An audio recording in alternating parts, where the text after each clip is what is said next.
19 മാസത്തിലേറെയായി ഗസയിൽ ഇസ്രായേൽ തുടരുന്ന വംശഹത്യയിൽ കുഞ്ഞുങ്ങളടക്കം നിരവധി പേരാണ് ദിനേന കൊല്ലപ്പെടുന്നത്.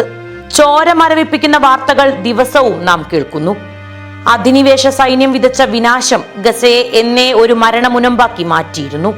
കൂട്ടക്കുഴിമാടങ്ങളും തകർന്നടിഞ്ഞ കെട്ടിടാവശിഷ്ടങ്ങളും മൺകൂനകളുമാണ് ഗസയിൽ എവിടെയും കാണാനാവുന്നത്. ആരാധനാലയങ്ങളും ആതുരാലയങ്ങളും വിദ്യാലയങ്ങളുമെല്ലാം തകർത്തു തരിപ്പണമാക്കപ്പെട്ടു. യുദ്ധം ഉഴുതുമറിച്ച മണ്ണിൽ പട്ടിണിയോടും സയനിസ്റ്റുകളോടും പൊരുതുകയാണ് ഫലസ്തീനികൾ. ജന്മനാടിന്റെ സ്വാതന്ത്ര്യത്തിനു പകരമായി അവർക്ക് നൽകാനുള്ളത് സ്വന്തം ജീവനും ജീവിതവുമാണ്. പ്രിയപ്പെട്ടവരുടെ പ്രാണനുകളാണ്. ഒലീവ് മരങ്ങളുടെ നാട്ടിൽ നിന്ന് ഒഴുകിയെത്തുന്നത് ചോരയും കണ്ണീരും കലർന്ന തീക്ഷ്ണാനുഭവങ്ങളുടെ തീവ്ര സാക്ഷ്യങ്ങളാണ്. ഒപ്പം അതിജീവനത്തിന്റെയും ചെറുത്തുനിൽപ്പിന്റെയും അവിസ്മരണീയമായ അനുഭവ വിവരണങ്ങളും. കരളലിയിക്കുന്ന കഥനകഥകളാണ് ഓരോ ദിവസവും ലോകത്തിനു മുന്നിലെത്തുന്നത്. അത്തരമൊരു തപിക്കുന്ന ഓർമ്മ പങ്കുവെക്കുകയാണ് ഗസയിൽ താമസിക്കുന്ന എഴുത്തുകാരിയായ അസിൽ അഹമ്മദ്. ഇസ്രായേലി ബോംബാക്രമണത്തിൽ കൺമുന്നിൽ വെച്ച് മകനും ഭർത്താവും കൊല്ലപ്പെട്ടതിന്റെ ഹൃദയഭേദകമായ അനുഭവ സാക്ഷ്യം അവർ പലസ്തീൻ ക്രോണിക്കലിന് നൽകിയ ലേഖനത്തിൽ വരച്ചിടുന്നുണ്ട്. കേൾക്കാം നമുക്ക് അസിൽ അഹമ്മദിന്റെ ചോരയിൽ ചാലിച്ച കണ്ണീരിൽ കുതിർന്ന അനുഭവ വിവരണം. എന്റെ പേര് അസിൽ മഹമ്മൂദ് അഹമ്മദ്. ഗസയാണ് എന്റെ നാട്. കുടുംബത്തിൽ ഞങ്ങൾ 4 പേരുണ്ടായിരുന്നു. ഞാൻ, എന്റെ പ്രിയതമൻ അഹമ്മദ് അബു വത്ഫ, പിന്നെ ഞങ്ങളുടെ 2 കുട്ടികൾ, 6 വയസ്സുള്ള സക്കരിയയും 4 വയസ്സുകാരൻ യഹിയും. സമാധാനപരവും മനോഹരവുമായ ഒരു ജീവിതം നയിക്കുകയായിരുന്നു ഞങ്ങൾ. പക്ഷേ പെട്ടെന്ന് യുദ്ധം ഞങ്ങളെ വീട്ടിൽ നിന്ന് പറിച്ചെറിഞ്ഞു. മാനുഷിക മേഖലയായി നിശ്ചയിച്ചിട്ടുള്ള ഒരു പ്രദേശത്തേക്ക് ഞങ്ങളെ തള്ളിവിട്ടു. ഈ സാഹചര്യം ഒരാഴ്ചയിൽ കൂടുതൽ നീണ്ടു നിൽക്കില്ലെന്ന് കരുതി ഞങ്ങൾ ഒരു കുപ്പി വെള്ളവും ഒരു റൊട്ടിയും മാത്രമേ എടുത്തിരുന്നുള്ളൂ. ഇപ്പോൾ 1 വർഷത്തിനു ശേഷവും ഞങ്ങൾ തെരുവിലെ ഒരു തമ്പിലാണ് താമസിക്കുന്നത്. യുദ്ധം മൂലം ഞങ്ങൾക്ക് സർവ്വതും നഷ്ടമായി. ഞങ്ങളുടെ വീട് തകർന്നു. ഞങ്ങൾ നിരന്തരം മരണത്തെ അഭിമുഖീകരിച്ചു. കനത്ത ബോംബാക്രമണത്തിൽ ഒരിടത്തു നിന്ന് മറ്റൊരിടത്തേക്ക് മാറി മാറി താമസിച്ചു. ഭക്ഷണവും വെള്ളവും കണ്ടെത്താൻ പാടുപെടുന്നതിനിടയിൽ എപ്പോൾ വേണമെങ്കിലും ജീവൻ നഷ്ടപ്പെടാമെന്ന ഭയം കൂട്ടിനുണ്ടായിരുന്നു. 2024 ജനുവരി 21 രാത്രി 10 മണി അൽഖൈർ ആശുപത്രിക്ക് സമീപമുള്ള മവാസി ഖാൻ യൂനിസിലായിരുന്നു ഞങ്ങൾ. അപ്പോൾ പലായനം ചെയ്ത് എത്തിയതാണ് അവിടെ. പൊടുന്നനെ ബോംബിംഗ് ശക്തി പ്രാപിച്ചു. ചുറ്റുമുള്ള കെട്ടിടങ്ങൾ തകർന്നു. എന്റെ മക്കൾ അപ്പോൾ ഉറങ്ങുകയായിരുന്നു. സ്ഫോടന ശബ്ദം കേട്ട് അവർ ഭയന്നുണർന്നു. കൂടുതൽ സുരക്ഷിതമായിരിക്കുമെന്ന് കരുതി ഞങ്ങൾ അവരെയും ചുമരിലേറ്റി അൽഖൈർ ആശുപത്രിയിലേക്ക് പാഞ്ഞു.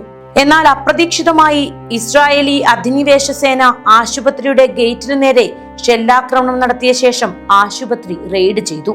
അവർ വിവേചനരഹിതമായി തലങ്ങും വിലങ്ങും വെടിവെക്കാൻ തുടങ്ങി. കുട്ടികളായ സക്കരിയയും യഹിയയും ഭയന്നു വിറച്ച് എന്നെ മുറുകെ പിടിച്ചു. ഞാൻ സക്കരിയെ എന്റെ കൈകളിൽ പിടിച്ചപ്പോൾ ഒരു വെടിയുണ്ട അവന്റെ കാലിൽ തറച്ചു. പിന്നീട് മറ്റൊരു വെടിയുണ്ട അവന്റെ വയറ്റിലും തറച്ചു കയറി. എന്റെ കൈകളിൽ കിടന്ന് അവൻ അവസാന ശ്വാസം വലിച്ചു. കൈ ഉയർത്തി കണ്ണുകളടച്ച് ഞങ്ങളുടെ സക്കരിയ ഈ ലോകത്തോട് വിട പറഞ്ഞു. എന്റെ മകന്റെ ജീവനില്ലാത്ത ശരീരം കയ്യിലേന്തി നിൽക്കുമ്പോൾ എന്റെ രക്തം മരവിച്ചു. ലോകം അതിന്റെ കറക്കം നിർത്തിയതുപോലെ എനിക്ക് തോന്നി. എല്ലാം നിശ്ചലം. അവൻ പോയി എന്ന് എനിക്ക് വിശ്വസിക്കാൻ കഴിഞ്ഞില്ല. എന്റെ പ്രിയതമനോടായി ഞാൻ അലറി വിളിച്ചു, അഹമ്മദ്, സക്കരിയ, സക്കരിയ. പക്ഷേ പ്രതികരണമൊന്നും ഉണ്ടായില്ല. തിരിഞ്ഞു നോക്കിയപ്പോൾ എന്റെ തൊട്ടടുത്തുണ്ടായിരുന്ന എന്റെ പ്രിയതമൻ തലയിൽ വെടിയേറ്റ് മരിച്ചു കിടക്കുന്നതാണ് കണ്ടത്. ആ നിമിഷത്തെ ഞെട്ടലിൽ എന്റെ 2 കാലുകളിലും മുറിവേറ്റിട്ടുണ്ടെന്നും കഷ്ണങ്ങൾ എന്റെ തലയിൽ തറച്ചിട്ടുണ്ടെന്നും എനിക്ക് മനസ്സിലായില്ല. എന്റെ ഭർത്താവ് എന്റെ അരികിൽ ചേതനയേറ്റ് കിടക്കുമ്പോൾ സക്കരിയുടെ ജീവനറ്റ ദേഹം താങ്ങി ഞാൻ തളർന്നിരുന്നു. എന്റെ മുറിവുകളിൽ നിന്ന് രക്തം ഒഴുകുന്നുണ്ടായിരുന്നു. യഹ്യയുടെ കണ്ണുകളിലെ ഭയം എനിക്ക് കാണാൻ കഴിഞ്ഞു. ഇത്രയും ഭീകരത കാണാൻ അവൻ എന്താണ് ചെയ്തത്? അവന്റെ ഉപ്പയും സഹോദരനും അവന്റെ മുന്നിൽ മരിച്ചു കിടക്കുന്നു. അവന്റെ ഉമ്മ രക്തം വാർന്ന് തളർന്നു കിടക്കുകയാണ്. അവരെ നഷ്ടപ്പെട്ടത് ഞെട്ടലോടെയേ ഓർക്കാൻ കഴിയൂ. ഇന്നും എന്റെ കൺമുന്നിൽ, എന്റെ മനസ്സിന്റെ എല്ലാ കോണുകളിലും അവരുടെ മരണരംഗം ആവർത്തിച്ചു വരുന്നത് ഞാൻ കാണുന്നു. ഇസ്രായേലി സൈന്യം എല്ലാ പുരുഷന്മാരെയും അറസ്റ്റ് ചെയ്തു. സ്ത്രീകളെ നിർബന്ധിച്ച് അവിടെ നിന്ന് കൊണ്ടുപോയി. റഫയിലേക്ക് നടക്കാൻ ഞങ്ങളോട് ആജ്ഞാപിച്ചു. ഞാൻ സക്കരിയയുടെ ജീവനറ്റ ശരീരം ഒരു കൈയിൽ വഹിച്ചു, മറു കൈകൊണ്ട് യഹ്യയുടെ കൈ പിടിച്ചു. ആശുപത്രിയിൽ നിന്ന് ഇറങ്ങുമ്പോൾ ഞാൻ ഒരിക്കൽ കൂടി തിരിഞ്ഞു നോക്കി എന്റെ ഭർത്താവിന്റെ മൃതദേഹത്തിലേക്ക്. അദ്ദേഹത്തെ അവിടെ ഉപേക്ഷിച്ച് നീങ്ങിയപ്പോൾ എന്റെ ഹൃദയം തകർന്നു. അപ്പോഴും എന്റെ മനസ്സ് ഇങ്ങനെ മന്ത്രിക്കുന്നുണ്ടായിരുന്നു, അഹമ്മദ്, നിന്നെ എന്റെ കൂടെ കൊണ്ടുപോകാൻ കഴിഞ്ഞിരുന്നെങ്കിലെന്ന് ഞാൻ ആഗ്രഹിക്കുന്നു. ഞാൻ ഇപ്പോഴും അഹമ്മദിനെ അന്വേഷിക്കുകയാണ്. എന്റെ കൂടെ കൊണ്ടുപോകാൻ കഴിയാത്തതിൽ എനിക്ക് ഖേദമുണ്ട്. എന്റെ കാലുകളിൽ നിന്ന് രക്തം ഒഴുകിക്കൊണ്ടിരുന്നു. ഒരു കൈയിൽ മരിച്ച മകനെയും മറ്റേ കൈയിൽ ജീവനുള്ള മകനെയും വലിച്ചിഴച്ചു. എനിക്ക് എന്നെ തന്നെ താങ്ങാൻ കഴിഞ്ഞില്ല. എന്റെ കാലടികൾക്ക് ഭാരം കൂടുതലായിരുന്നു. യഹിയ ചോദിച്ചുകൊണ്ടിരുന്നു, എന്തുകൊണ്ടാണ് ഉപ്പ നമ്മോടൊപ്പം വരാത്തത്? അവന്റെ ഉപ്പ ഈ ഭൂമിയിലേക്ക് ഒരിക്കലും തിരിച്ചു വരാത്ത വിധം പോയി എന്ന് എങ്ങനെ ഞാൻ അവനോട് പറയും? ഒരു 4 വയസ്സുകാരനോട് മരണത്തെക്കുറിച്ച് എങ്ങനെ ഞാൻ വിശദീകരിക്കും? ബോംബാക്രമണത്തിനും നാശനഷ്ടങ്ങൾക്കുമിടയിൽ ഇരുണ്ട രാത്രിയിലൂടെ മണിക്കൂറുകളോളം ഞങ്ങൾ നടന്നു. മരണം പോലും കൊതിച്ച നിമിഷങ്ങൾ. പക്ഷേ എനിക്ക് യഹിയെ തനിച്ചാക്കി വിടാനാവില്ലല്ലോ. രാവിലെ വരെ ഞങ്ങൾ നടന്നു. വാഹനങ്ങളൊന്നും ഉണ്ടായിരുന്നില്ല. ആശുപത്രിയിൽ എത്തിക്കാനോ എന്റെ സക്കരിയയെ മറമാടാനോ ഞങ്ങളെ സഹായിക്കാൻ ആരുമില്ല. തെരുവുകൾ വിജനമായിരുന്നു. ദൂരെ വെടിയൊച്ചകളുടെയും സ്ഫോടനങ്ങളുടെയും ശബ്ദങ്ങൾ മാത്രം.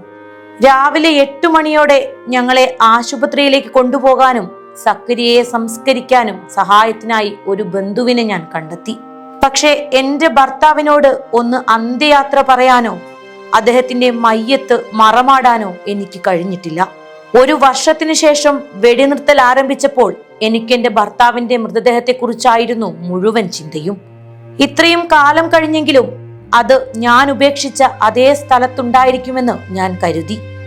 വെടിനിർത്തലിന്റെ ആദ്യ പ്രഭാതത്തിൽ 2025 ജനുവരി 19 ഞാൻ അഹമ്മദിനെ അവസാനമായി കണ്ട സ്ഥലത്തേക്ക് ഓടി.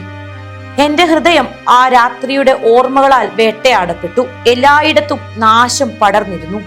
എല്ലാ തെരുവുകളും തകർന്നു കിടക്കുകയായിരുന്നു. ഒരു വീട് പോലും കേടുകൂടാതെ ഉണ്ടായിരുന്നില്ല. കെട്ടിടാവശിഷ്ടങ്ങളും കത്തിയ ഷെല്ലുകളും വിനാശത്തിന്റെ അടയാളങ്ങളും മാത്രം ബാക്കി. അസഹനീയമായിരുന്നു ആ കാഴ്ച.